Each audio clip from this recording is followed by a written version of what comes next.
μεγάλο μας σπίτι είναι ένας χώρος υποδοχής για παιδιά έως 4 ετών, μαζί με τους συνοδούς τους. Αυτό σημαίνει ότι είναι ανοιχτό σε πολύ μικρά παιδιά από τη γέννησή τους ή και ακόμα νωρίτερα, από την περίοδο της εγκυμοσύνης, αρκεί να τα συνοδεύει κάποιος ενήλικας που έχει την ευθύνη τους.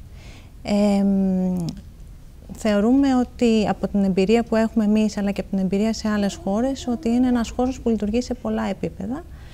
Αν θα μπορούσαμε να ονοματίσουμε κάποια από αυτά, θα ήταν το κομμάτι της κοινωνικοποίησης και της πρώιμης παρέμβασης. Και αυτό με μία έννοια ότι είναι μία περίοδος πολύ μεγάλων αλλαγών, όπου το μικρό παιδί χρειάζεται να προσαρμοστεί στην ανάπτυξή του σε πάρα πολλά πράγματα, αλλά και οι οικοί του χρειάζεται να αναλάβουν καινούριους ρόλους που για αυτούς μπορεί να είναι πολύ πρωτόγνωροι. Μερικές φορές οι αλλαγές αυτές γίνονται με πάρα πολύ έντονους ρυθμούς, άλλοτε μοιάζει να υπάρχουν σταματήματα. Όλα αυτά νιώθουμε ότι αν υπάρχει ένας χώρος και μια ενεργετική ακρόαση, μπορούν πολύ φυσικά και ομαλά να διευθετηθούν χωρίς να χρειαστεί να υπάρξουν παρεξηγήσεις που μπορεί να μεταφραστούν αργότερα σε κάποια δυσκολία. Ανοίξαμε τις πόρτες τον Ιανουάριο του 2016. Η ομάδα μας όμως λειτουργούσε συστηματικά 2 χρόνια πριν για την προετοιμασία του όλου εγχειρήματος. Είχαμε μια πολύ καλή ανταπόκριση εξ αρχής. Οι άνθρωποι κάθε χρόνο λειτουργίας, δηλαδή έχουμε συμπληρώσει 3 χρόνια, είμαστε στον 4ο, έχουμε αύξηση στον αριθμό των επισκεπτών. Ενδεικτικά να πω ότι το 2018 φτάσαμε τις 3.355 επισκέψεις, από τις οποίες τα 355 παιδιά γνώρισαν για πρώτη φορά το χώρο το 2018. Μπορούμε να πούμε ότι έχουμε περίπου 300 επισκέψεις το μήνα. Και όλα αυτά χωρίς να έχουμε προβεί σε κάποια συστηματική εκστρατεία ενημέρωσης για το χώρο. Η ομάδα μας οραματίστηκε και δημιούργησε έναν χώρο που τον θέλαμε να είναι ανοιχτός στην κοινωνία, ανοιχτός σε κάθε παιδί που είναι έως 4 ετών και την οικογένειά του. Η μόνη προϋπόθεση είναι αυτή. Δεν υπάρχει καμιά άλλη προϋπόθεση για μας για να έρθει κάποιος εδώ. Είναι μόνο το ηλικιακό και να συνοδεύεται. Είναι ένας χώρος με ψυχαναλυτική ματιά και προσβάσιμος και φιλόξενος για τον καθένα.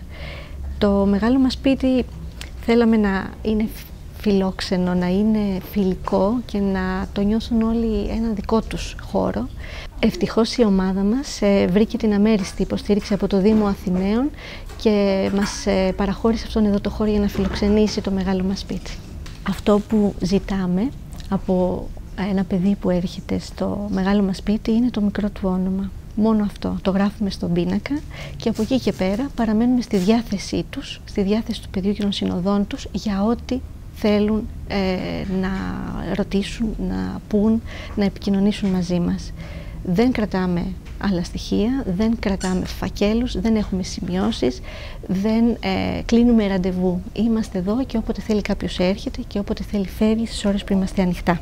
Υπάρχει λοιπόν ελευθερία, αλλά έχουμε και κάποιους κανόνες, κάποιους πολύ στοιχειώδεις κανόνες, όπως είναι το να φορέσουν τα παιδιά την ποδιά την αδιάβροχη για να παίξουν με το νερό ή να μην περάσουν την κίτρινη γραμμή με τα τροχοφόρα τους για να μην ενοχλήσουν τους υπόλοιπους. Είναι κάποιοι βασικοί κανόνες που τους βάζουν, τους προετοιμάζουν να ενταχθούν στο κοινωνικό σύνολο, όπου υπάρχουν κανόνες που τους προετοιμάζουν για να πάνε αργότερα στον παιδικό σταθμό, όπου και εκεί θα συναντήσουν άλλους κανόνες που πρέπει να σεβαστούν.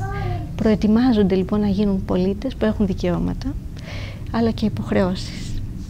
Αυτό που μας ενδιαφέρει πάρα πολύ όταν έρχονται εδώ οι γονείς είναι να χαλαρώσουν, να νιώσουν άνετα και εμπιστοσύνη στον εαυτό τους. Αυτό πολύ συχνά κλονίζεται και εδώ τους διαβεβαιώνουμε και όλη η στάση μας αυτό θέλουμε να δείχνει, ότι μπορούν να κάνουν τα πράγματα, έχουν το δικό τους τρόπο, κανένας δεν κρίνεται εδώ, κανένας δεν ενοχοποιείται, το αντίθετο.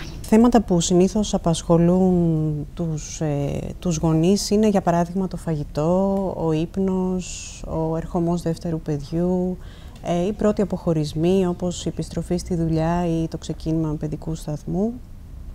Και τα παιδιά με τη σειρά τους έχουν ίδια ή και άλλα θέματα που τους απασχολούν, όπως ο ύπνος. Μπορεί να χτυπάνε περισσότερο αυτή την περίοδο ή να μην αντέχουν τη ματέωση. Εμείς λοιπόν είμαστε εκεί για να αποκωδικοποιούμε αυτές τις συμπεριφορές και όχι να τους παρουσιάσουμε ως πρόβλημα. Κατά κάποιο τρόπο να γεφυρώσουμε τη σχέση αυτή ανάμεσά τους. Οι συνοδοί των παιδιών λένε ότι χαίρονται πολύ που υπάρχει αυτός ο χώρος εδώ και πως τους χαλαρώνει. Έρχονται και από πιο μακρινές περιοχές στο μεγάλο μας σπίτι και τα παιδιά ζητάνε να επιστρέψουν ξανά στο χώρο αυτό, κάτι που μας δείχνει και εμάς ότι κάτι όμορφο γίνεται εδώ. Είναι ένας χώρος κινητικοποίησης για τα παιδιά αλλά και για τους γονείς. Οι γονείς πράγματι μιλάνε μεταξύ τους και είναι πολύ σημαντικό να νιώθουν ότι υπάρχει αυτό το μοίρασμα και ότι δεν είναι μόνοι τους.